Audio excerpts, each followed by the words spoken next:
Eu sou a Anne Bueno e hoje nós vamos entrar num lugar onde a joia encontra a alma humana. Joia não é só metal e pedra, é memória, é poder, é símbolo e às vezes até segredo. Por isso eu estou aqui com André Tolentino, um artista que transforma a criação de joias em narrativa. Vamos descobrir onde nasce uma joia e por que algumas permanecem para sempre. Olá, seja bem-vindo, André. Obrigado. Legal você ter vindo aqui no Tudo é Moda. Então, vamos começar a nossa entrevista. Já quero saber como que você começou a marca, como você começou a ter esse contato com as joias. Primeiro, eu quero agradecer a presença de estar aqui hoje, dizer que a joalheria é um assunto que, para mim, vai ser sempre maravilhoso, porque é uma grande paixão, né? A joalheria, eu comecei com as joias quando eu estava na faculdade, já me formando, e aí eu estava apresentando um TCC para uns alunos do curso eu estava para mim, para o meu TCC, e uns alunos do curso de medicina foram assistir a minha apresentação. E a minha apresentação eu fiz naquele programa que na época chamava Flash, acho que era Macromedia Flash, que hoje acho que é da Adobe esse software, né? Mas é um programa de TV? Não, é um programa de animação. Um programa de animação. Isso, ele fazia umas animações. Então eu fiz um TCC todo animado, sabe? Todo cheio de clica aqui, abre não sei o quê, clica ali, tal. E aí os alunos foram lá e viram essa minha apresentação e falaram, cara, você que faz? Eu falei, não, sou eu que faço. Era, né, normal naquela época, era uma novidade. E aí eu estava lá fazendo a apresentação e um dos alunos chegou para mim e disse, poxa, mas você que fez esse desenho? Eu falei, foi eu que fiz. Pô, que legal, o pessoal aqui está querendo fazer uma joia, um anel de formatura da turma aqui, que seria uma coisa um pouco diferente, né? E aí perguntou se eu faria, eu falei, faço, vamos embora, né? Eu nunca tinha visto isso na minha vida. Aí eu fui lá, peguei o papel, comecei a desenhar, pesquisei, naquela época a internet não era muito precária, né? Porque a gente era internet de escada, só tinha ali no laboratório da faculdade. Aí eu pesquisei e fui lá atrás de como fazer uma joia. Aí eu tive que comprar o metal, tive que comprar a pedra. Aí fiz o desenho, fiz uma para eles olharem e tal, e eles adoraram a ideia, né?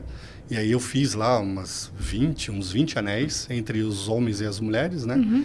E uma menina dessa turma falou, olha, minha irmã tá fazendo 15 anos, meu pai viu a joia e adorou, ele quer ver se você faz uma tiara, que é aquela diadema, né?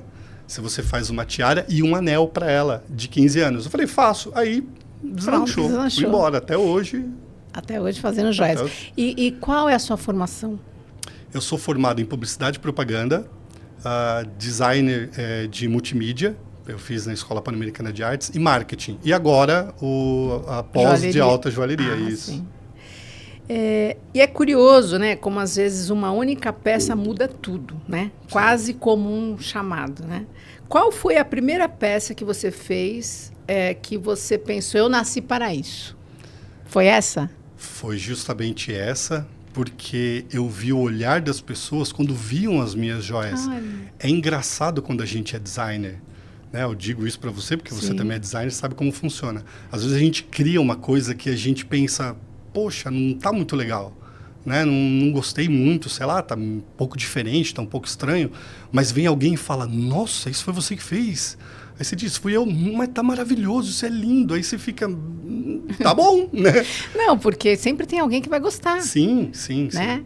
Não agrada todo mundo, mas agrada sim, alguém vai gostar do seu design, com certeza. Sim, é verdade. E depois desse primeiro brilho, né, vem a formação da identidade.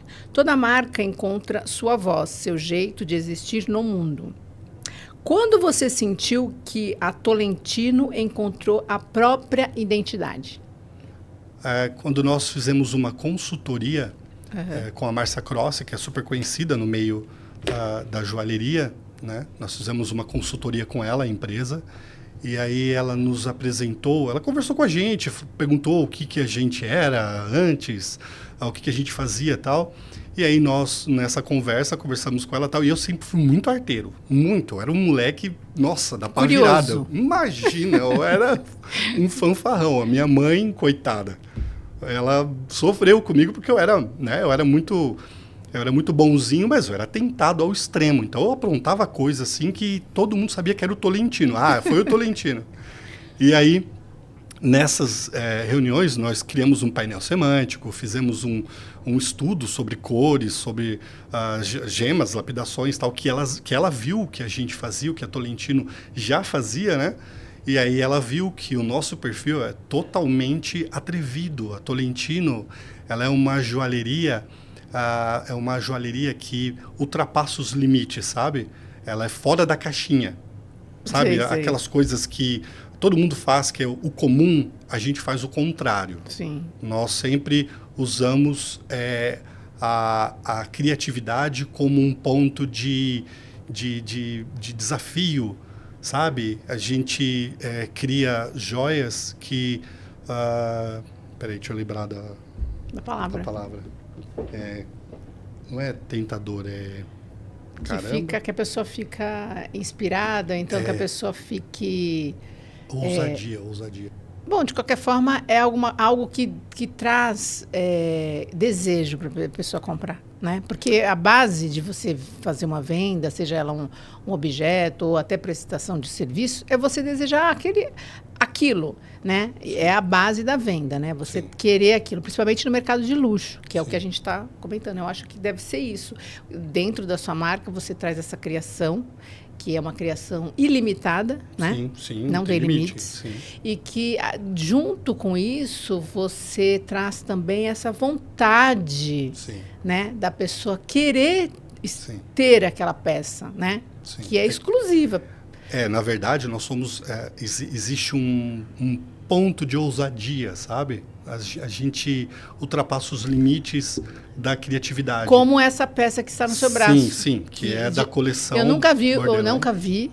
uma pulseira com arame. Sim. Quem um dia iria dizer que alguém usar um arame farpado no braço, no pescoço? Nós temos uma choker também de arame farpado. Você entendeu? Uma coleção que está fazendo super sucesso. Eu não vou usar uma peça dessa. Mas muitas outras pessoas vão dizer, não, eu quero uma peça dessa. Eu contei para a turma que eu fiz a palestra aqui, que eu proferi a palestra para os alunos de moda. Eu falei para eles uma história que foi muito engraçada. Quando nós criamos essa coleção Borderline, a minha ideia é que as modelos entrassem numa camisa de força. Sabe, amarrada na camisa de força. Todo mundo deu risada, porque eu falei, ia ser uma baita de uma ideia maravilhosa. Mas não deixaram. Eles riram, sabe? Não deixaram. Mas não ia ser fantástico. Todas maquiadas, assim, lindas, maravilhosas, cheias de joia. Mas na camisa de força. Na camisa de força, amarrada, assim, por quê? Porque é o borderline, é o limite da loucura, sabe? Sim. Mas não deixaram. Mas não importa. Mas o importante é que se fez e que foi um sucesso, né? Foi um sucesso. Exato. A Tolentino mistura a tradição com reflexões profundas. O que faz uma joia contar uma história e não apenas brilhar? Então, esse é um assunto muito interessante, muito polêmico. Eu tenho um começo da produção, eu criei uma joia justamente baseado nessa temática, né? Para uma pessoa que contou, essa pessoa é uma amiga nossa, muito próxima, que inclusive foi ela que viajou com a gente para a Europa, ela que meio que empurrou a gente, assim, sabe? Tipo, vai lá, André, vai olhar as joalherias, vai ver o que as pessoas criaram, tal, porque, né, Paris é o antro da joalheria. Exato, né? Faz uma pesquisa lá no local que você tiver, que você tenha também outras criações, né? Olhando o que foi feito, você cria também. Para se inspirar, além de tudo. Né? E aí nós fomos lá olhar as altas joalheria, né? E tomando café, essas coisas e tal. Essa pessoa, que é a Fernanda Varros, que é uma stylist de Blumenau, que inclusive é uma pessoa muito profissional, uma profissional maravilhosa, ela que deu esse empurrão e num café, num bate-papo, ela contou uma história, que era a história dos pais dela, né? Que é uma história meio triste e tal, mas enfim, ela já superou isso, tenho certeza, e dos avós. E nessa história, ela me contou que ela tinha as alianças do pai, da mãe e da avó. E aí ela disse, olha, eles me deram esse metal e eu gostaria de fazer uma joia que refletisse a saudade, o amor que eu tenho por eles e que eles não estão mais aqui, né? Isso é até emocionante. E aí eu fui lá, um lápis, sentei com ela, ela contou a história novamente, eu fui pensando e tal. Eu criei uma joia tão linda, mas tão linda. Eu fiz uma folha, como se fosse uma folha, né, sobreposta numa esmeralda gota, grande, uma gota bonita de esmeralda, que a esmeralda é o verde, que simboliza a natureza, que é a cor da natureza.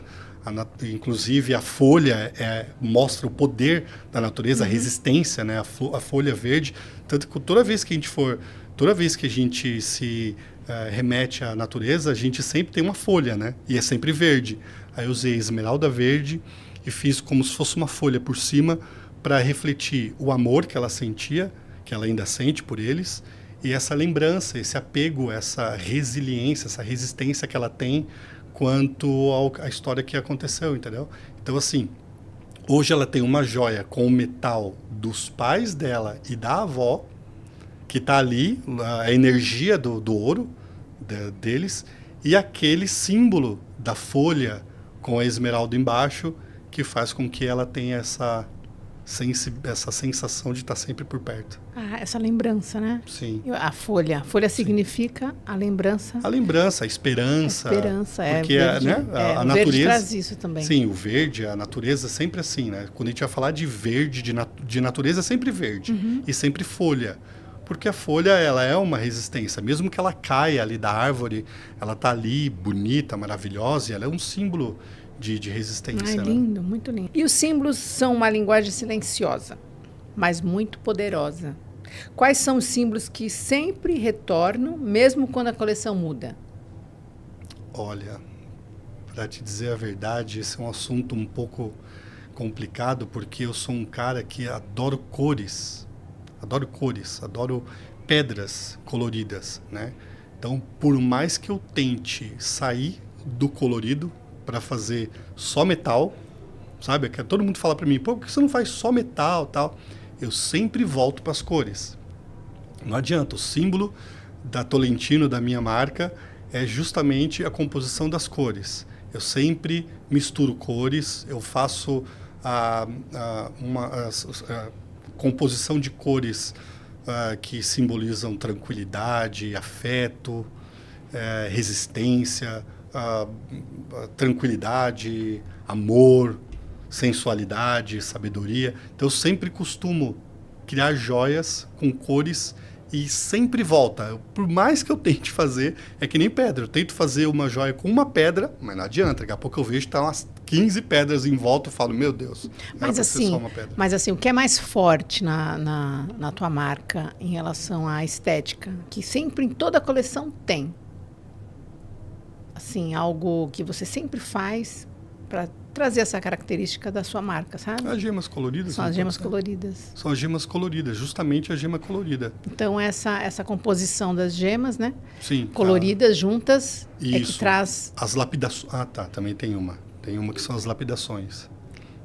Eu também costumo misturar lapidações. Eu não gosto de fazer uma joia só redonda, só quadrada, sim, só oval. Com as, por exemplo... A gente sabe que as gemas têm formatos, né? Sim, sim. Que quando você estuda, você sabe que tem aqueles tipos de formato. Você vai além desses tipos de formatos. Eu né? sempre misturo. Tem a gota, tem oval, né? Tem redonda. Tem redonda. Mas aí você vai além dessas lapidações, né? Das facetas, né? Que são colocadas para trazer algo inusitado. Sim, né? Sim. Não sempre a mesma coisa, para ficar uma coisa realmente criativa. Sim, realmente criativa, porque eu vejo que a mistura das lapidações, ela traz uma elegância diferente para a joia. E essa elegância justamente traz essa criatividade, traz essa identidade da Tolentino, que, como eu disse, é uma joalheria atrevida, uma joalheria que ultrapassa o limite, sabe? As pessoas olham e falam, eu ponho ali uma pedra, eu olho, eu falo, aí eu dou uma entortadinha e falo, agora é Tolentino, entendeu? Sim, aquele atrevimento todo já sabe que é essa marca, Tolentino. Sim, aí é... Ai, que bacana. Você trabalha muito com a ideia do eterno. Sim. E isso é raro no mundo acelerado de hoje. Como transformar memória, tempo ou emoção em matéria? Pois é. Voltando àquele assunto que eu falei sobre a Fernanda Varros, eu penso muito sobre a joia fazer parte do eu da pessoa, né? Hoje a gente tem a joia, ela já não é mais um acessório ou um adorno, ela é a extensão da identidade de uma pessoa. A pessoa tem ali uma identidade que ela vai levar para o resto da vida, né? Por exemplo, tem pessoas que gostam de pedras grandes, pedras que brilham, pedras, sabe, chamativas. Tem outras que gostam de coisa delicada. Então eu acho que a joalheria, tenho certeza, que a joalheria a Tolentino, a gente costuma eternizar as joias das pessoas justamente criando essa extensão da identidade.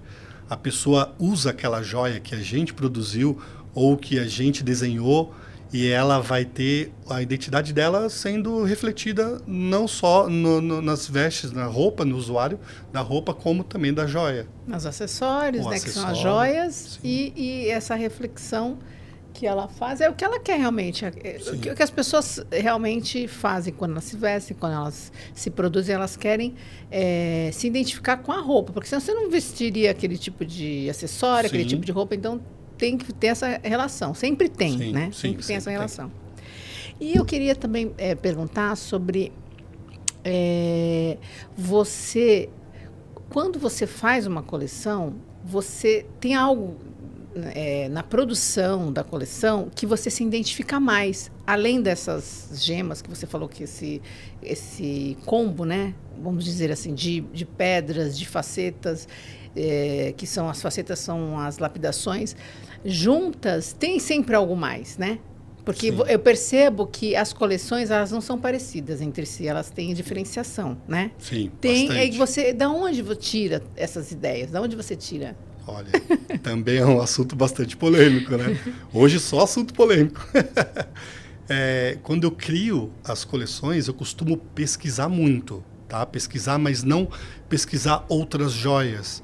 Eu tenho isso comigo, de que quando a gente olha as outras joalherias, a gente acaba se viciando, o inconsciente acaba gravando alguma coisa e você acaba fazendo algo parecido. Nós criamos uma coleção que tinha o tema Borderline e nós criamos algumas joias baseadas na Cleópatra, que na época, né, do Egito lá, ela foi uma pessoa super famosa, ela era uma rainha e um monte de coisa.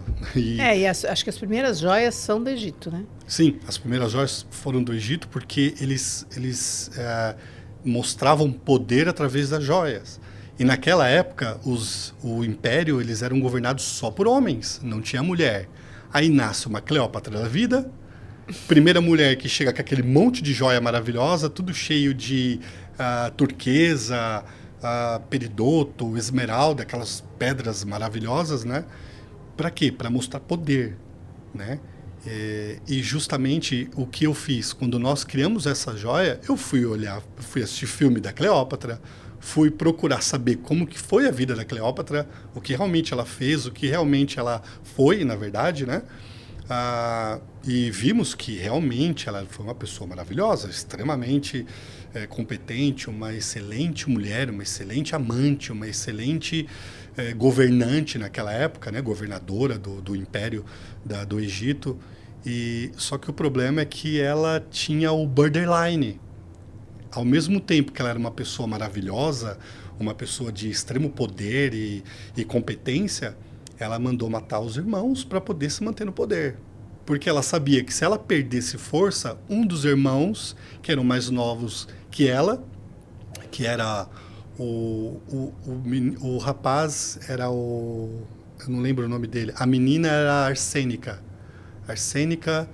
E o rapaz, eu não lembro o nome. E eles eram mais novos que ela. Então, se ela desse algum erro, eles iriam governar. Quando ela soube disso, ela mandou matar os dois. Naquela época não tinha muito essa regras, coisa, né? De irmão, né? Meu irmão, vem cá me dar um abraço. Não, você é meu irmão, você é o meu sucessor, então eu preciso te tirar da competição.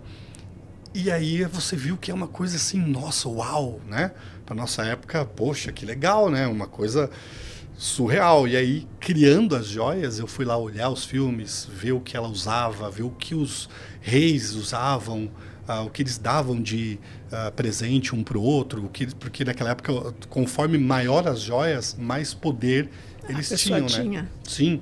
Então, essa criatividade, essa criação das coleções, elas vêm justamente dessa pesquisa de mercado e o olhar que a gente tem com isso, né? Porque a criatividade, ela não é só você ser criativo. Eu sou um criativo. Não. A criatividade, ela vem da forma que você olha as coisas, do jeito que você interpreta uma revista, um anúncio. Sei lá, você está olhando uma árvore, de repente você vê uma joia numa árvore. O teu podcast, tudo é moda, e eu digo que tudo é joia também. Por que você acha que tudo é joia? Olha, baseado nessa ideia de que... Porque tudo te remete a joias. Não, é verdade. Eu estou falando sério. Ó, por exemplo, você é um viciado em joias. Nós estamos vendo a marca aqui do microfone. Tá vendo? O Rodê, sei lá. Você tá vendo esse círculo com risco? Poderia ser uma pedra preciosa com um fio por cima. Sim. É verdade. Sabe? Tudo que a gente vê é joia. O microfone, olha a malha do microfone. De repente você pega uma malha do microfone, você faz uma correntinha. Então, tudo que a gente olha é a forma que a gente olha as coisas que traz a criatividade pra gente. Sim. É verdade, com certeza. Eu tive uma amiga que me perguntou uma vez, me fez um questionamento e eu fiquei sem dormir com aquilo. Ela falou... o que eu não consigo encontrar nos cursos é justamente como os professores ensinam a gente a ser criativo. Eu fiquei pensando, eu falei, mas ninguém ensina a gente a ser criativo. A criatividade é uma coisa que nasce na gente, mas não é assim, você foi sorteado, você é premiado por ser criativo. De jeito algum. Todo mundo é criativo. Todo mundo é criativo. É só pesquisar, ler informações de diversos lugares, você cria. E olhar. E o olhar, de uma exatamente, para você interpretar do Sim. jeito que você acha que seria interessante, né? Aquele produto. Sim. Esse nome que você pôs, tudo é joia, tudo é moda, é maravilhoso, porque tudo é moda. Tudo é moda. Moda é comportamento. Sim, né? E é o jeito que você se sente bem. Não é o jeito que o outro te olha. O jeito que o outro te olha, não tem problema nenhum. Não importa. O que importa é você se sentir bem. Exatamente. Você entendeu? E tudo é comportamento, né? Sim. A gente estuda isso. Para criar todos os objetos, prestação de serviço, seja qual for, você já parte desse princípio, né? Sim. Que você tem que observar o comportamento das pessoas para você trazer o produto ou serviço ideal para aquele grupo de pessoas, porque a gente vende também para grupos, né? Sim. Não é uma sociedade inteira, porque grupos pensam diferente, né? Sim. Então, aí você vende aquele produto, aquele serviço, por isso que tudo é moda. Sim. Por conta do comportamento das pessoas. Nessa palestra que eu proferi aqui para os alunos de moda da Belas Artes, eu contei uma fase da minha vida, porque eu vim de uma família muito simples, sabe? A gente era muito simples, a gente era pobre mesmo, sabe? Meu pai era sapateiro, minha mãe era auxiliar de serviço e nós somos em 4 irmãos. Então a gente não tinha muita perspectiva de crescer na vida, de ser alguém na vida, porque meus pais tinham muita dificuldade para fazer as coisas por nós, né? Sim. Então o que eu sempre pensei? Eu sempre pensei, olha, eu quero ser... eu queria ser publicitário naquela época, né? E eu fui atrás. Eu consegui ser publicitário. Eu corri atrás. Né? Então eu falei para os alunos, quando eles estão estudando moda agora, né? Eu falei, vocês fazem algo que vocês não gostam, não importa. Outras pessoas gostam. O jeito que a gente faz a joia, o jeito que a gente faz a moda ou alguma roupa, às vezes a gente não gosta, mas alguém gosta. Então, e outra coisa também, às vezes a gente gosta e as pessoas não gostam, não importa. O que importa é a nossa opinião, é o que a gente faz. Você entende? Exato. Então, partindo desse princípio, poxa, não tem erro. Então, vamos continuar. E o inesperado, às vezes, vira o mais marcante. Qual foi a ideia mais inesperada que já se transformou em joia? O colar da Cleópatra.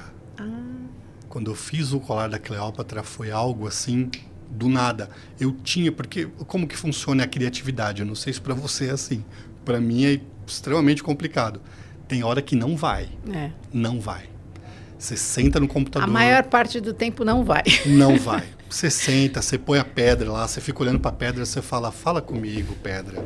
O que você quer ser? Como você quer fazer parte de alguém, você entendeu? E aí você tenta e não vai. E aí você tenta e não vai. Desculpa, eu perdi um pouco o foco da... Qual a ideia mais inesperada do colar da Cleópatra. Que já se transformou em joia? Isso. E aí eu lá, pensando no colar da Cleópatra, e não ia. E a Cleópatra lá, eu assistindo o filme, eu olhando e não ia. E o tempo acabando, porque ia ser uma coleção, no dia 12 de junho deste ano foi a coleção, né, o lançamento da coleção. E aí uma hora veio um estalo na minha cabeça, falei, pronto, eu vou misturar lapidações e vou fazer uma parte que mostra a parte calma dela, que é a mulher, a amante, a guerreira, e a parte do ódio ali, que matou os irmãos, que mandou matar o marido, mandou envenenar não sei quem. O lado bom, o lado ruim. Isso, que é o borderline. No meio eu coloquei os diamantes, que é o que brilha. Diamante brilha. Diamante é uma coisa que, depois na joia, é luz. A pessoa chega, a primeira coisa que brilha é o diamante, né? Diamante. Tanto que diz que a vestimenta você percebe a pessoa. A joia é onde o olhar para. É onde termina o olhar. A pessoa olha, a pessoa vestida toda maravilhosa, quando ela vê a joia, é onde o olho termina a análise e a visualização da pessoa. E o diamante é muito usado por conta disso. E aí, eu tô lá pensando no colar da Cleópatra e de repente me veio a ideia. Só que o tempo tava curtíssimo. Aí eu começo, faz lapidação e liga para um, liga para o outro. Fui na empresa que vende as gemas para mim, procurar a pedra da lapidação, que eu fiz com uma lapidação e cheguei lá, não tinha, eu tive que mudar a lapidação. Enfim, levei a joia de manhã para Blumenau. No dia do evento, eu cheguei de manhã, o evento foi à noite. Nós ficamos com essa joia um dia, porque chegou à noite, nós vendemos a joia. Era a joia mais cara que a gente tinha, era o ícone da noite e nós não tivemos nem a oportunidade de tirar fotos com a joia, de tão rápido que foi. Nossa. Então, assim, foi uma história extremamente inusitada. Eu nunca imaginei que eu fosse vender aquele colar. Foi a exposição da coleção? Sim, foi o dia do lançamento da coleção Borderline, dia 12 de junho. Eu cheguei em Blumenau 10 horas da manhã.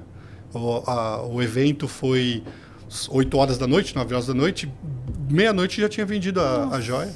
A pessoa chegou, olhou, colocou no pescoço, o marido gostou, foi lá, me chamou, olha, eu quero dar a joia para ela. Era um colar muito grande? Enorme, cheio de pedras. E era brilhante 170, no centro? Sim. E nos centro, laterais? As navetes de brilhante.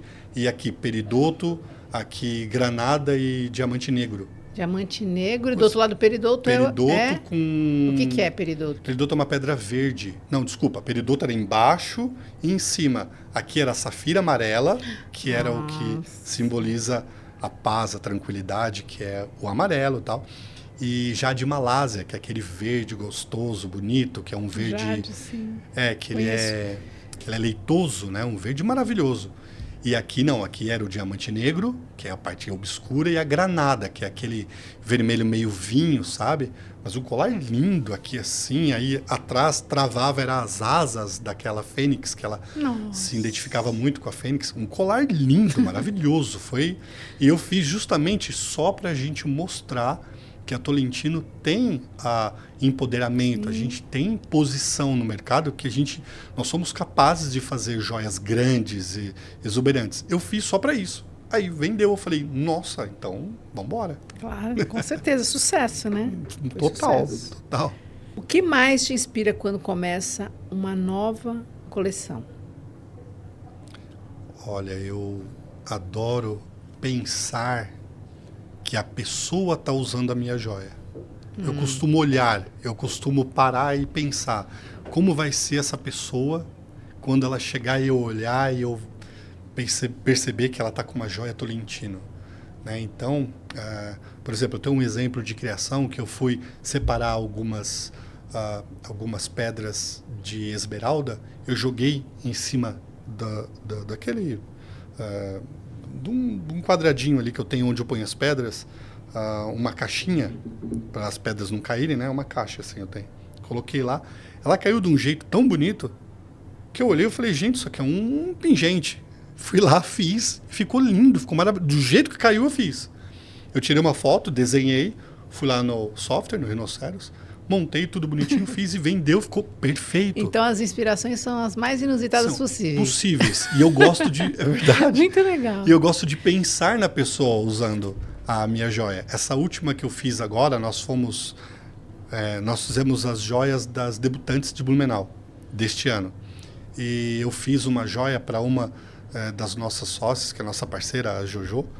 E aí eu fiz uma joia, ela tinha umas flores que eram pedras lapidadas de gota.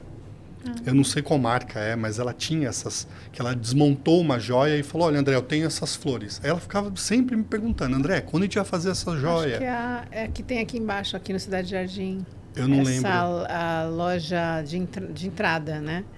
Eu esqueci agora o nome. Ela tem umas lapidações bem bonitinhas, assim.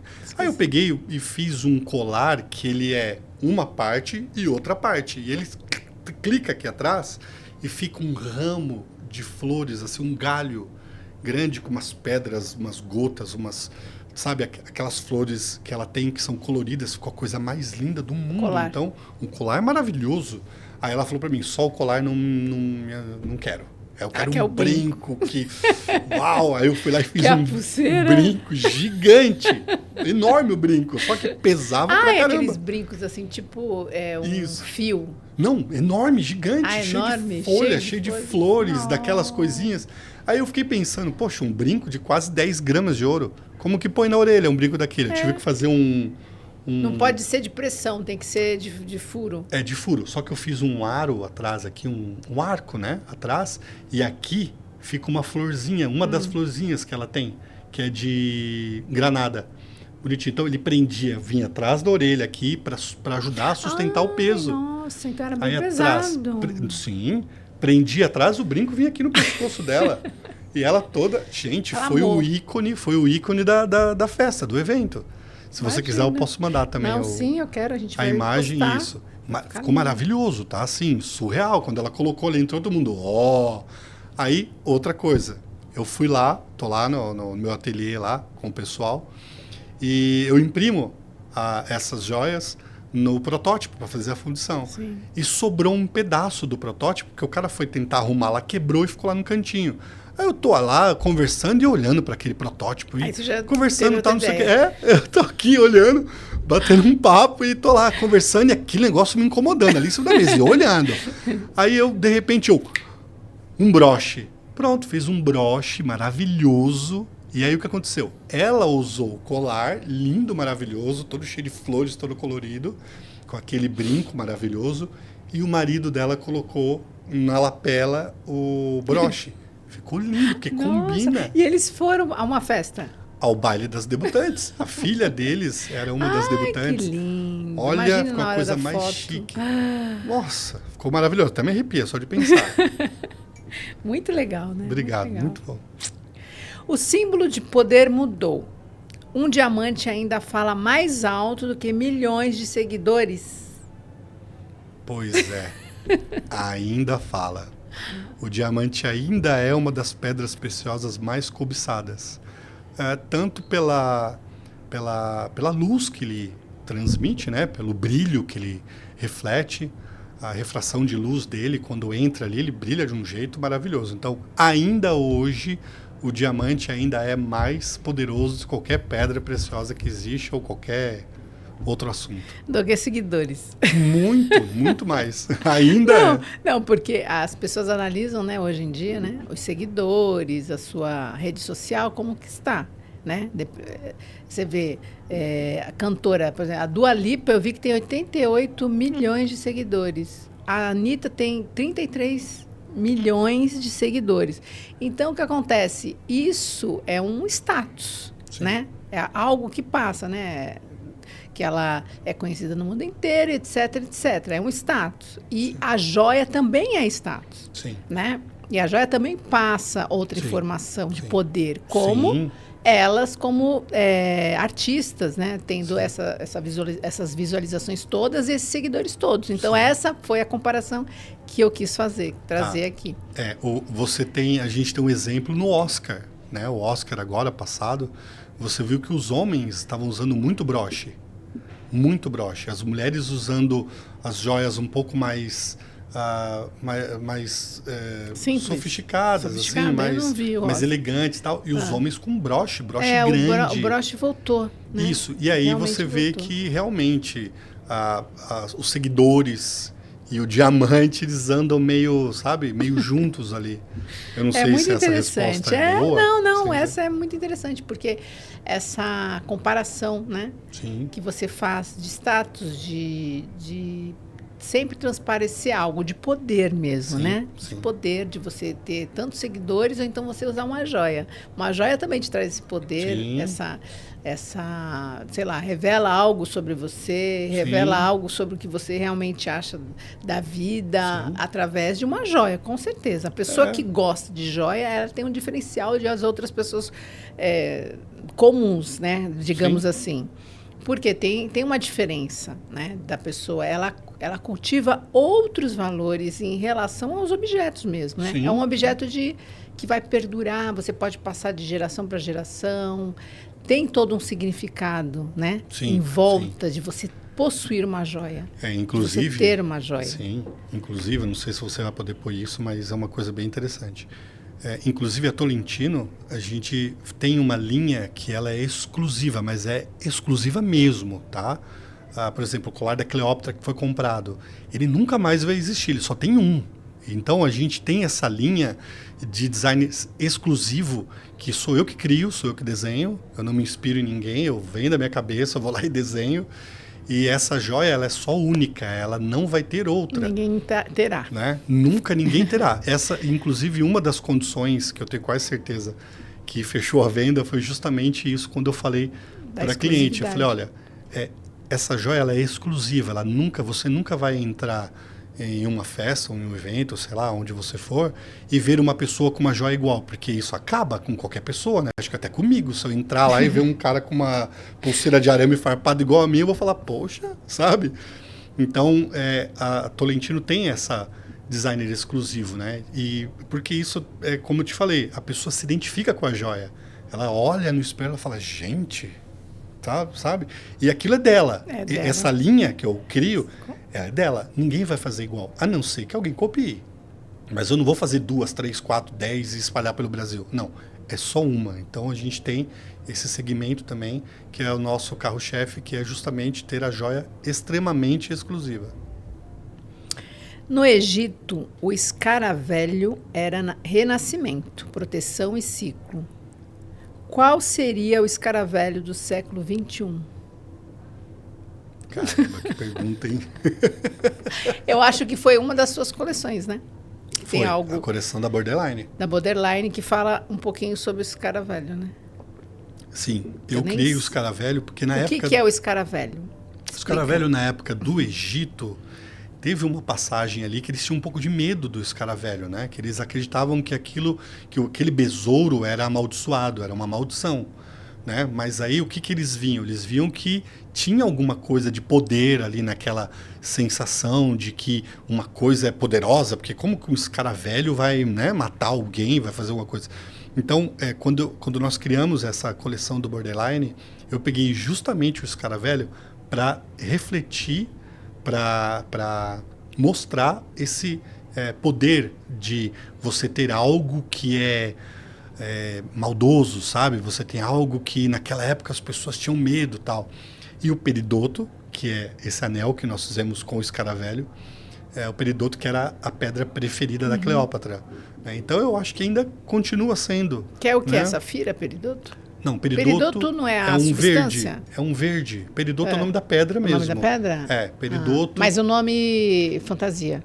Não sei. Eu conheço como peridoto. É peridoto mesmo. Ele é um verde gostoso, assim, sabe? Tipo um verde mato, assim, mas... Não é um verde esmeralda, que é mais claro, é um verde mato. O verde esmeralda é mais fechado. Esse ele é um pouquinho mais claro, assim. Ele é mais claro do que o da esmeralda? Ele é um verde parecendo um abacate, sabe? Um verde mais reluzente. E é bonito, porque ele é transparente, ele é cristalino. Sim. Então você lapida ele, dependendo das facetas, ele brilha bastante.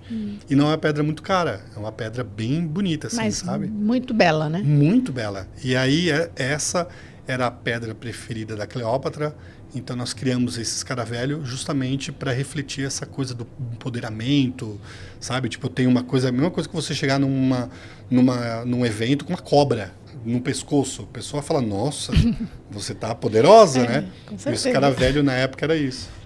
E essa faz parte de uma coleção, né?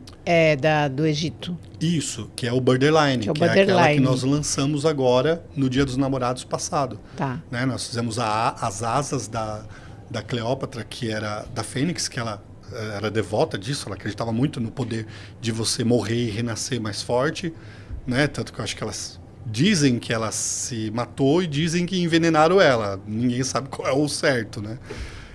A gente, quando estuda, a gente acha que realmente ela se matou, porque eu acho que ela é tão poderosa que ela não ia permitir que alguém matasse ela. Então, nós fizemos as asas da Fênix com os diamantes. Eu também te mando as imagens, tá? Dessas joias que são lindíssimas, lindíssimas. Eu percebo também que uma coleção parece uma continuidade da outra ou uma correlação com a outra coleção?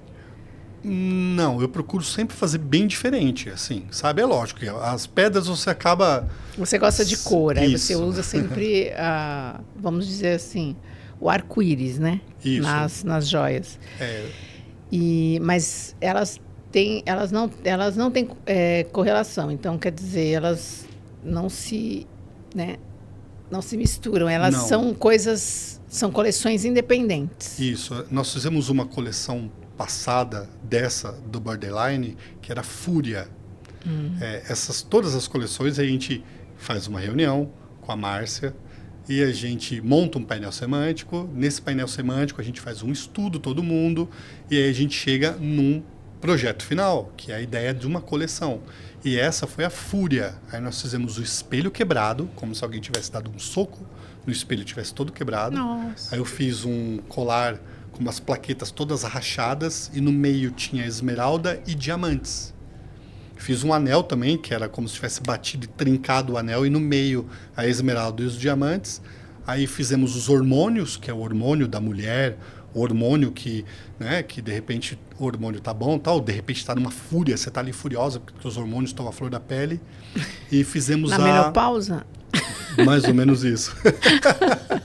E fizemos a Medusa, que a Medusa tinha o poder, porque a história da Medusa também é muito engraçada, que ela foi rejeitada pela família, pela sociedade, né? Então ela quis... Tinha as cobras na cabeça, isso, né? Ela quis ter o poder de congelar as pessoas, de petrificar as pessoas por meio daquelas cobras que ela tinha.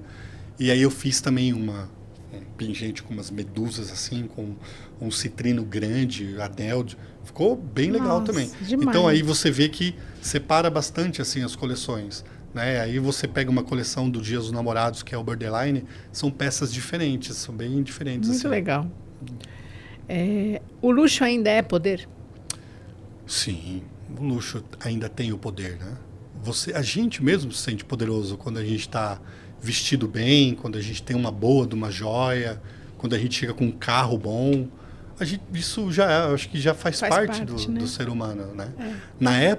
Naquela época do Egito, voltando ao assunto da Cleópatra, do Borderline, os grandes lá, os poderosos, eles eram vistos como os que tinham as maiores joias. Então não adianta ser lá um Zé Mané e ter uma grande joia, porque não tinha.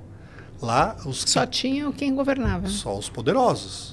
Só ali os grandões, por exemplo, a Cleópatra, você olha os filmes, os registros que tem dela naqueles desenhos lá, imagina, maravilhosa, né? Cheio de joia. Tanto que o caixão dela lá, o túmulo dela lá, é maravilhoso, né? Então, eles eram vistos justamente como as maiores joias, porque eles eram os mais poderosos. Então, ainda é assim, a moda ainda dita o poder das pessoas. Tem umas joias egípcias, acho que no Museu do Louvre. Tem. Eu tenho até as fotos. Tem no MoMA também. Do MoMA eu até passei mal, porque como eu sou fascinado por joalheria, uma coisa que, nossa, até brilha os olhos.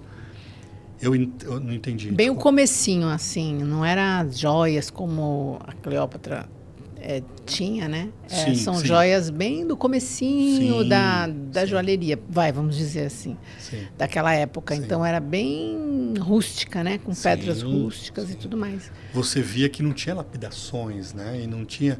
Eles faziam tudo com ouro mil. Ouro mil é só comercial. Ouro mil hoje, ele não é o ouro da joia, ele é o ouro comercial. O ouro da joia é o ouro 750, né? Da joia 750, não Isso. É 18? Então, ele é intitulado 18, mas a composição dele é 750 de ouro puro, que é aquele ouro mil, e 250 de uma liga não tão rara, né? Não tão valiosa. Então, naquela época, eles faziam tudo com ouro mil, porque o ouro mil, o ouro puro, ele é poroso. Se você faz um anel com ouro puro e você aperta, ele amassa. Então, o que acontece? A gente coloca uma liga... Que o ouro puro seria o quê? 24? Isso, que é o 24 quilates, mas esse é o comercial. Por exemplo, você tá a barrinha de ouro puro. Porque você não consegue fazer joias com 24, só com 18, porque tem as misturas. Isso, o 18... Para poder dar a liga. Isso, ele dá a liga, ele enrijece ali o metal, aí você pode usar normal, bater e tal. Por que naquela época as joias eram amassadas, eram furadas? Você vê joia nos museus lá da época do Egito, da Grécia, por exemplo, elas são metais todos corroídos, amassados. Você fala, pô, mas é ouro isso aí? Sim, porque era ouro mil. E o ouro mil, ele desgasta mesmo, ele amassa, qualquer batidinha ele já dobra, né? Então, naquela época, eles não sabiam da liga, né? Eles sabiam da fundição, eles faziam com areia ali, montavam as coisas na areia, jogavam o ouro se transformava naquele molde da areia, e eles iam lixando, passando as coisas, colocava pedra ali, puxava a garra. Então, assim, já existia essa mão de obra, já existia a ourivesaria nessa época, né?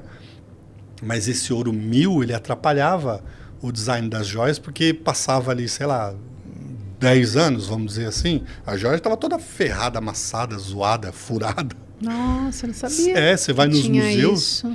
No MoMA tem cada joia do Egito que é fantástico, mas é uma coisa mais maravilhosa que a outra. Porque essa do Museu do Louvre, eu achei assim bem rústica, não é uma coisa que você... Sim. Teria vontade de usar, sabe? Sim. É o começo da... Acho que eu não sei, mas deve ser o começo da joalheria. Sim. Né? Porque foram os primeiros realmente a pegar essas gemas, né? Porque essas gemas vêm, né, dos vulcões, erupção vulcânica, né? E também nos rios, encontrado em rios, né?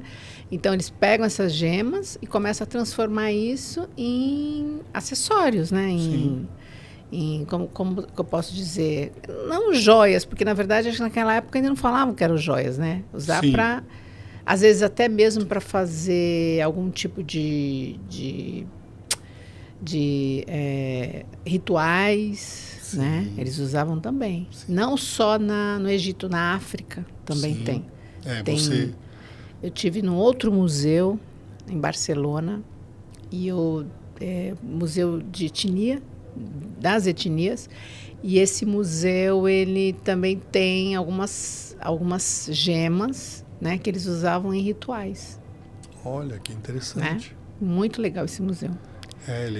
Eu não encontrei ninguém no museu, mas o museu era show. Impressionante, né? Um museu com tanta informação e não tem gente.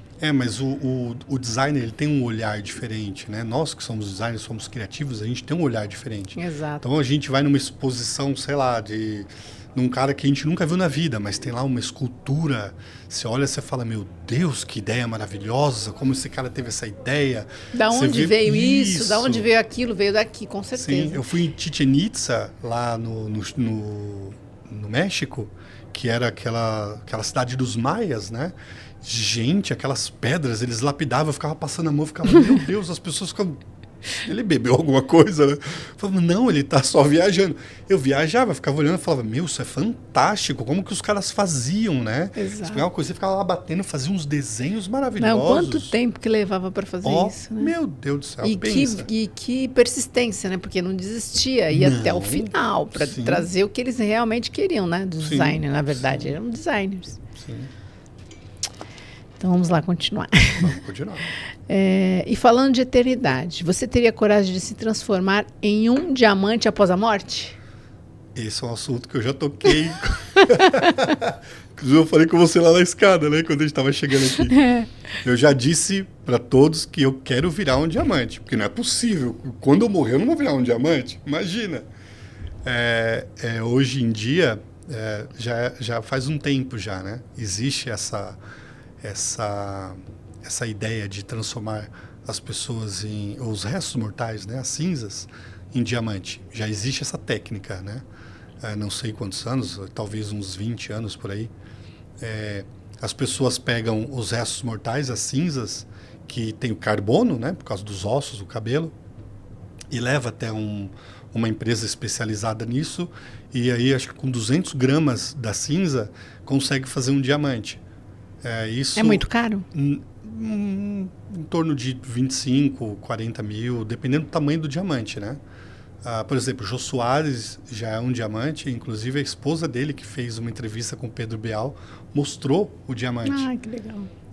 A Preta Gil vai ser um diamante, eu não sei se já é, mas tem aí reportagens dizendo esse assunto, que ela também vai ser um diamante. E Mike Tyson, eu acho, ou Maguila, não lembro qual. Nossa, não sabia. Também vai ser um diamante. Então é uma novidade para a joalheria. Sim, é uma novidade, é um assunto um pouco triste, porque envolve um sentimento. Sim. Mas, por exemplo, o pet dá para fazer também. Você também tem um pet e ele morreu, você vai lá, pede para fazer a cremação dos ossos dele, traz os ossos até o laboratório, até essa empresa especializada. Lá você faz o diamante, aí você escolhe o tamanho do diamante, a cor do diamante, ele pode ser tanto branco quanto amarelo, azul. Como ele é feito em laboratório, existe a possibilidade de corar a pedra.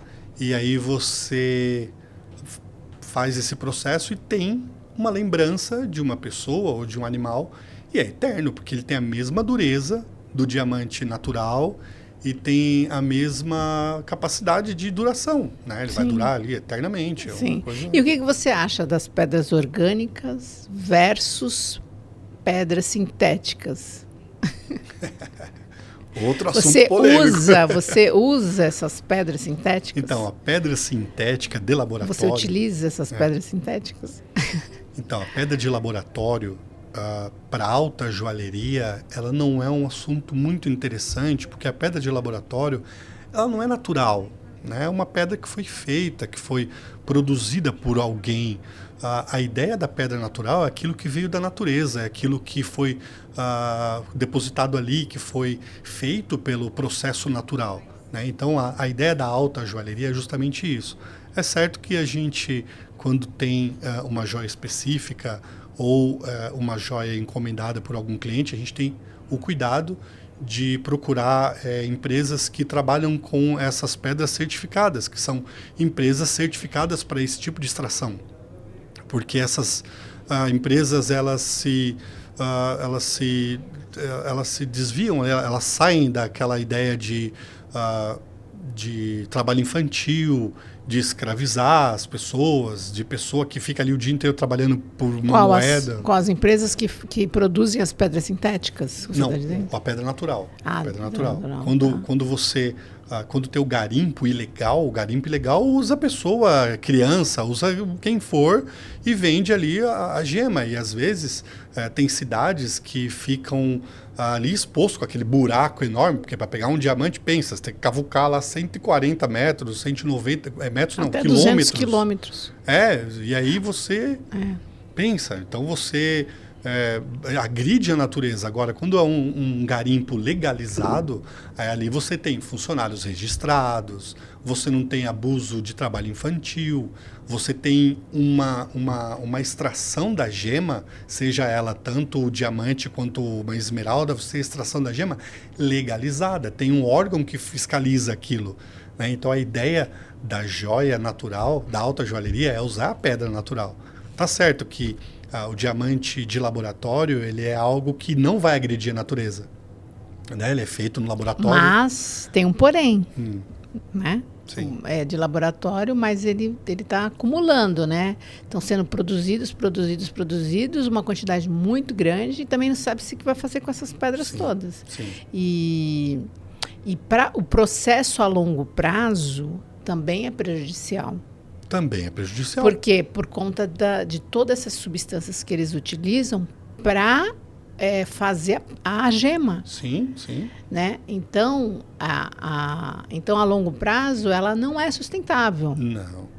Né? Sim. Diferente da orgânica, que é a retirada do solo. Então, eu acho que tem inclusive, o meu trabalho de TCC é sobre esse assunto, que é sobre as gemas, né? Sim, gemas naturais versus as gemas sintéticas. Por isso que eu te perguntei. Sim. Por conta dessa dúvida que as pessoas estão tendo e essa disputa. Inclusive, Sim. tem um documentário na Netflix falando sobre isso. Sim. Sobre essa coisa de você ter uma pedra sintética fabricada em 4 semanas, que a longo prazo vai causar prejuízo, né, para o planeta, e a orgânica, que também vai causar prejuízo na hora da retirada do solo, mas que através de alguns mecanismos, que, como você falou, do local da retirada ser legalizado, você consegue fazer isso sem prejudicar tanto o solo. Então, é uma balança que você tem que pesar e ver, né, para onde vai ser menos prejudicial ao planeta. É isso que eu acho. É isso que a gente toma muito cuidado quando a gente vai produzir uma joia, e a pedra é uma pedra muito grande, é uma pedra muito específica. A gente sempre procura empresas que têm esse certificado da pedra, que é uma pedra extraída de um garimpo legalizado. Porque isso realmente é um assunto muito polêmico. Tem gente que prefere o diamante de laboratório. Eu não sei, eu acho que a alta joalheria, para mim, a minha visão como joalheiro, né, a alta joalheria com uma gema sintética, acho que perde um pouco o sentido. Eu acho que seria mais legal a gente procurar os garimpos legalizados, né? As empresas legalizadas. Certificado, com certificados das gemas. Porque a gente sabe que alguém ali está fiscalizando. Exato. Você entendeu? Tem funcionários registrados, não tem trabalho escravo, trabalho infantil. Então, eu acho que essa ideia é legal. Bem legal. E eu acho que ainda, por exemplo, para você usar a pedra sintética na indústria, eu acho viável, mas para você utilizar a pedra sintética nas joias, já não acho. Eu acho que deveria voltar, quer dizer, tem muitas joalherias que já estão utilizando, inclusive a gente nem sabe qual é a natural e qual é a sintética, né? Sim, elas são iguais, mas assim, ainda acho que a orgânica tem toda uma história para ser contada, né? Quando você adquire aquela joia, ela não é só a joia, tem toda uma história por trás, né? Tem os milhões de anos que ela foi feita dentro do planeta, né? Ou na constituição do planeta, para ela vir, para você estar utilizando, tem toda uma história, muito bonita por sinal, né? E tem alguns locais que eles retiram e vem com certificado da região, da onde tirou, de profundidade. Quer dizer, você tem toda uma história que você pode colocar na sua joia. Sim. Né? Que eu acho lindíssima. E a ideia essa do diamante natural é justamente que ele demora milhões de anos para ficar pronto. Para ele ser produzido, milhões de anos. Então, pensa, você está usando uma pedra que demorou milhões de anos para estar com você. Então, se aquilo é certificado, se tem uma extração legalizada, poxa vida, é muito mais interessante que o diamante de laboratório. Que eu também não tiro o mérito do diamante de laboratório. Não. Mas o diamante de laboratório também é utilizado para outras coisas, não só para joalheria, né? Não, ele é utilizado para a indústria. Para a indústria, sim. Para cortes, né? Para corte, né? Porque o corte do diamante, ele é só feito com outro diamante. Nada corta o diamante, só o diamante. Isso é muito interessante. E parece que perfuração de rochas também é feito com diamante. Sim, com diamante. Né? É um diamante enorme. Quer dizer, como que você vai achar um diamante enorme para colocar, por exemplo, naquele aparelho que perfura para fazer os túneis, por exemplo, da Imigrantes teve acho que é tatu. Tatu, né? Que chama isso. Ou tutu, alguma coisa assim, que faz a perfuração das rochas e tem um diamante na ponta. Um diamante desse tamanho você compra outro planeta. Em Marte. Fala, deixa a Terra, vou comprar Júpiter. Não. Tem um planeta que tem a substância dos diamantes, né? Sim, inclusive eu tava pensando em ir pra lá. Que eu não sei se eu volto, né? Mas... Acho que não volta, não. Mas é muito legal essas histórias, né? Sim, muito interessante. Eu adoro. A joalheria, por isso que eu falo, eu sou suspeito porque eu sou apaixonado por isso. Né? Os metais, as gemas, é toda a história do planeta. Quando você produz uma joia, você está produzindo coisas está produzindo um produto que vai além de qualquer coisa que você possa imaginar. Algo que vem antes de nós estarmos aqui no planeta. E a ideia de que aquela tua joia ela vai ficar eternamente. Por exemplo, tem joias aí que às vezes eu pego, um cliente vem para trocar o metal. A gente faz muito disso, né? O cliente vem com uma joia antiga, fala, olha, essa joia foi a minha avó que me deu e eu quero usar o metal para fazer uma joia nova.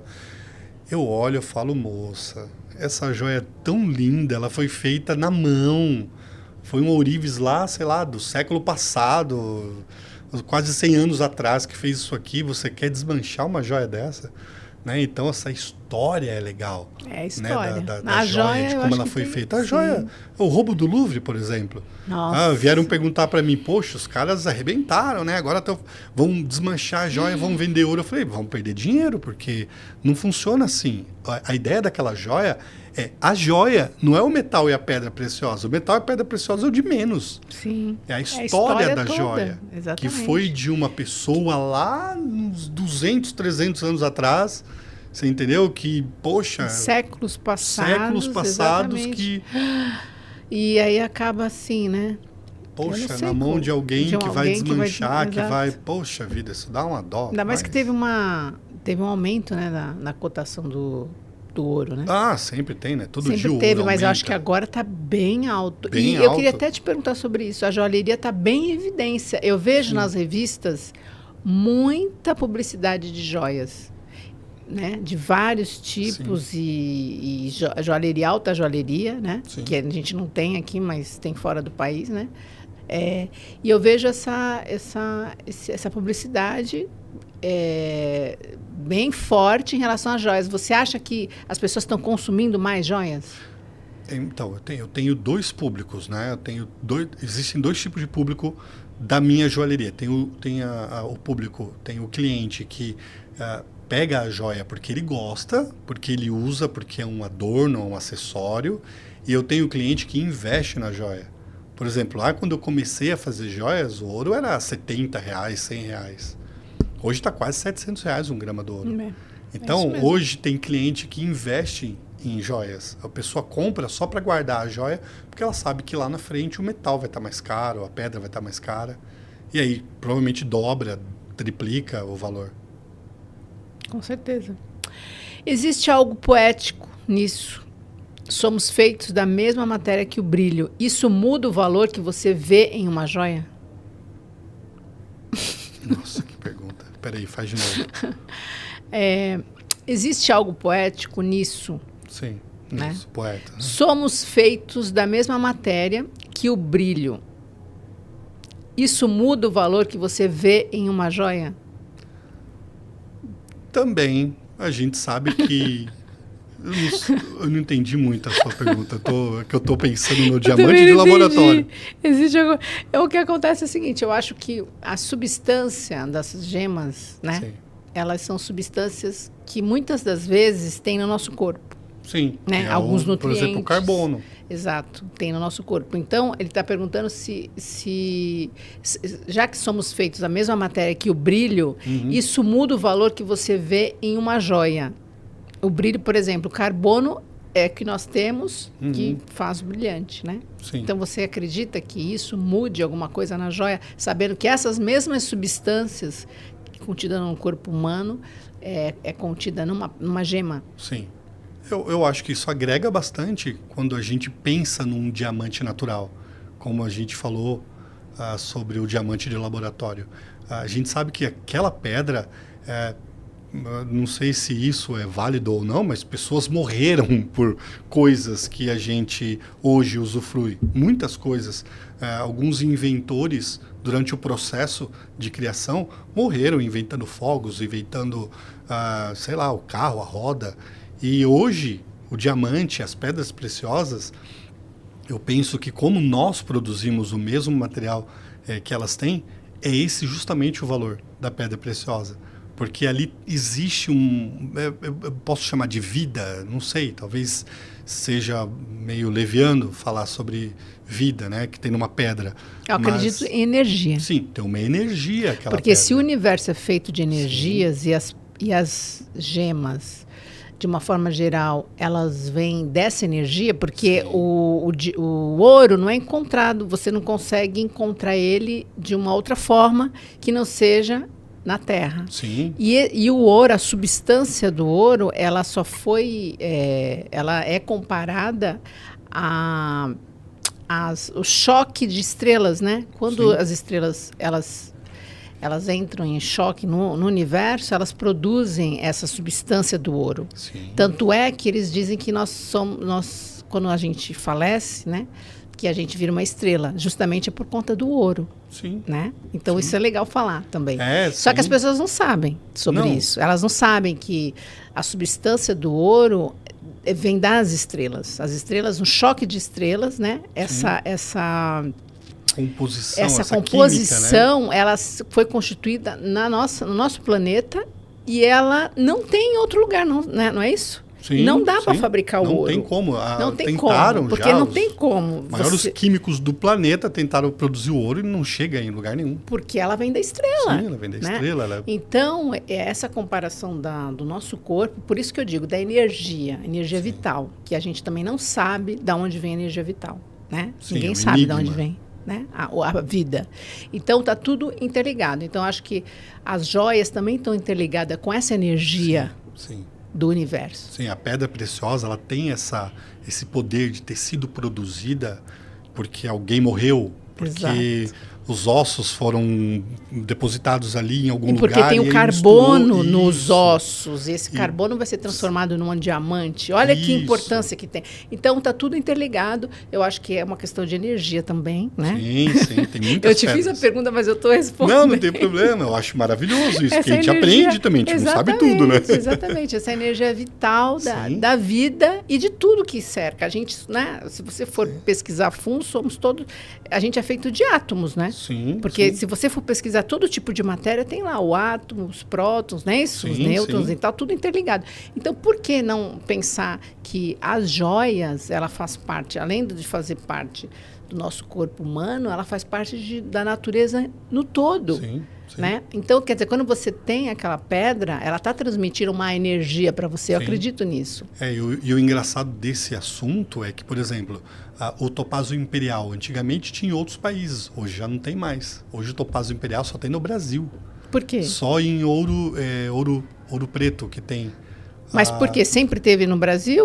Sempre teve no Brasil e em outros países. Se eu não me engano, era na Rússia... Mas na acabou. África. Acabou de lá e agora só tem no Brasil. E dizem então virou uma pedra extremamente preciosa que, segundo topázio a amarelo? mitologia, ele é um topázio imperial, ele é um amarelo meio alaranjado.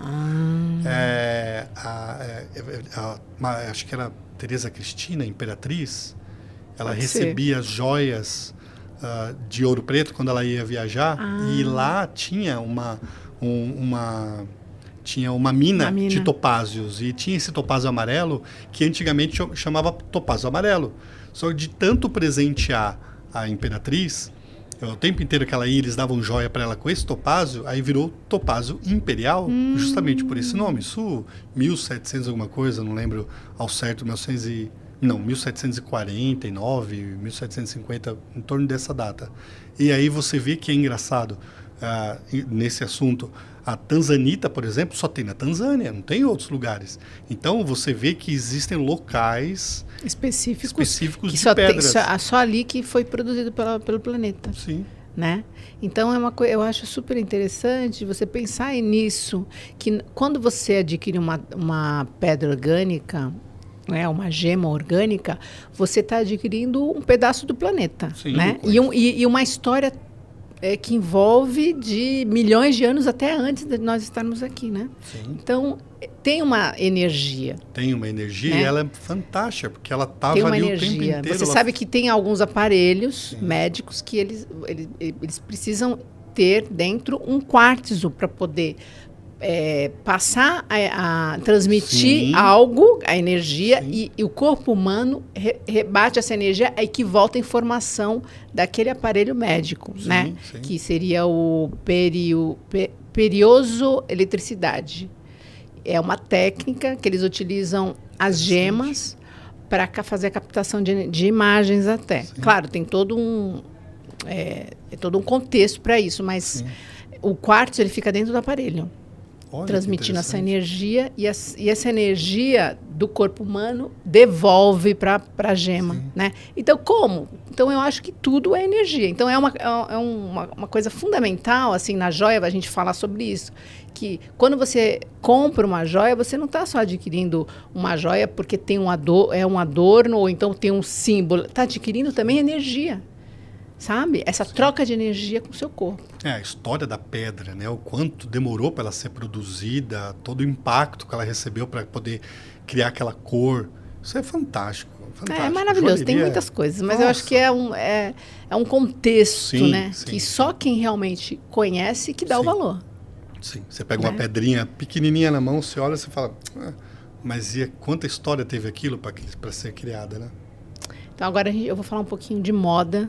Tá. Junto com a joia, tá? As joias transformam a roupa ou a roupa transforma a joia?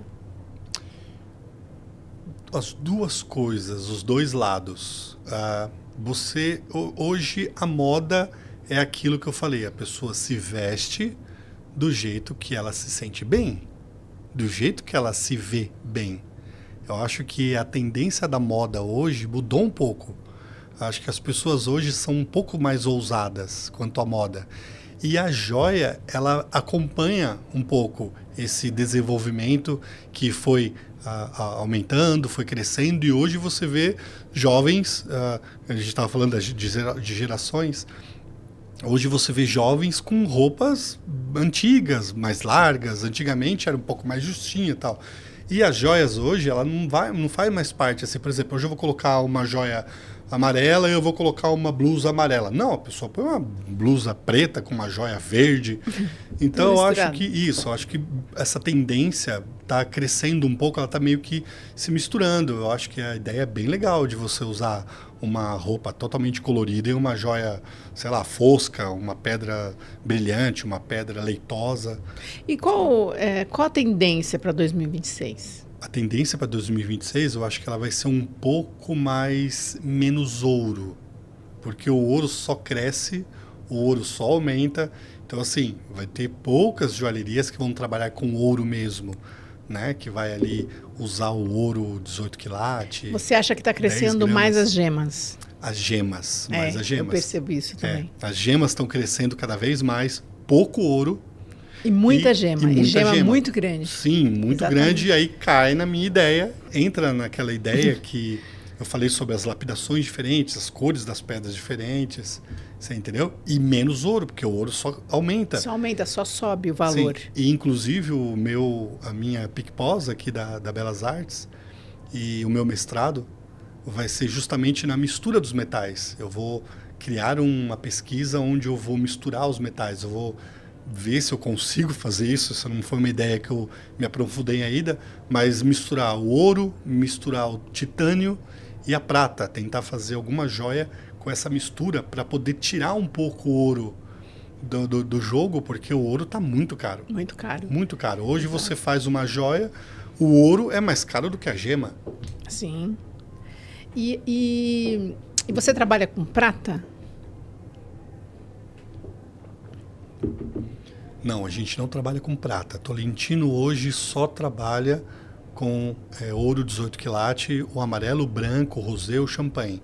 A gente não trabalha com prata, mas nós estamos pensando em entrar nessa área justamente para criar joias maiores, sem pedras, sabe? Só o metal mesmo, a prata ou o titânio. Ainda não me aprofundei no estudo do titânio, mas o titânio também é um metal que está começando a entrar na joalheria, porque ele também é hipoalérgico e também é um metal precioso, né? E é um metal leve, inclusive ele é diferente do ouro porque ele é leve, você usa uma quantidade grande e ele é leve. Brincos, você pode fazer brincos enormes com titânio, aqueles brincões e tal, e ele é bem levinho, e é um metal hipoalérgico que brilha. Você pode pôr uma pedra linda, né? Um diamante, de repente, uma esmeralda e utilizar o titânio. Isso. Agora, também tem é uma novidade, né? De repente. Sim, é uma novidade porque o titânio é muito difícil de fundir. A fundição do titânio ela é de altíssima temperatura. Se eu não me engano, é mais de 1.200 graus, acima de 1.200 graus. Então, eu não sei se fundir, fazer a forma ali. Eu ainda não consegui entrar no mérito disso, mas... porque 1.200 graus é uma gema, a fabricação de uma gema. Sim, talvez... Mas, bom, se eles fazem as sintéticas no laboratório, talvez tenha como fazer o titânio no laboratório com esse grau. Talvez o equipamento tenha que ser um equipamento um pouco mais específico. Entortar o titânio a gente consegue, fazer uma plaquinha de titânio e ir entortando ele ali para fazer um furinho para colocar uma gema, isso talvez seja viável. E olhando para frente, o que deve dominar o design de joias no próximo ano? Como a gente falou, eu penso que é justamente essas pedras preciosas que vão estar mais em alta, as pedras grandes. Quanto maior a pedra, mais valiosa vai ser a joia. Então, eu acho que essa tendência para o novo mercado da joalheria, a partir do ano que vem, é justamente tirar um pouco o ouro, diminuir um pouco a quantidade de ouro e trazer mais pedras maiores, lapidações diferentes, de repente a prata, que é um metal precioso não muito caro, talvez também entre em crescimento joias com prata. Então, assim, é um enigma, né? Talvez a gente consiga ver isso um pouco mais para frente. Aí no começo do ano começa as grandes joalherias a ditar essa nova tendência. Uhum. André, você quer deixar seu @, falar um pouquinho da marca, ou deixar você tem TikTok, Nós temos o Instagram. O Instagram. Isso. É Instagram e o site. Isso, o site está sendo produzido ainda, mas eu vou até deixar o site, que ele ainda não foi finalizado. Nosso site ainda está em produção, mas eu já deixo. Sim, mas tem o Instagram. E tem o Instagram. O nosso Instagram é @Tolentino. O Tino tem 2 T's. @Tolentino. Lá tem as nossas joias, conta a história da nossa joalheria, tem os lançamentos, tem as nossas modelos usando as nossas joias. E lá tem um canal de comunicação, se quiser entrar em contato, se quiser falar sobre um pouco de joia, a gente fala, eu sou aberto para qualquer tipo de questão. Ah, que legal, André. André, obrigada por você ter vindo, ter aceitado o convite. E eu adorei essa conversa. Muito obrigada. Eu adoro. Eu te agradeço imensamente por você ter me chamado. Foi um prazer enorme bater um papo com você, que também entende bastante de joias. E esse teu nome é muito maravilhoso. Tudo é moda e tudo é joia. Com certeza. Muito obrigado. Viu? Obrigada. E terminamos, né, agradecendo ao André por mais um episódio, né, e por abrir esse universo da criação com tanta generosidade. Eu sou Eni Bueno e espero que essa conversa inspire novas formas de enxergar o luxo, a arte e as joias. Até o próximo episódio.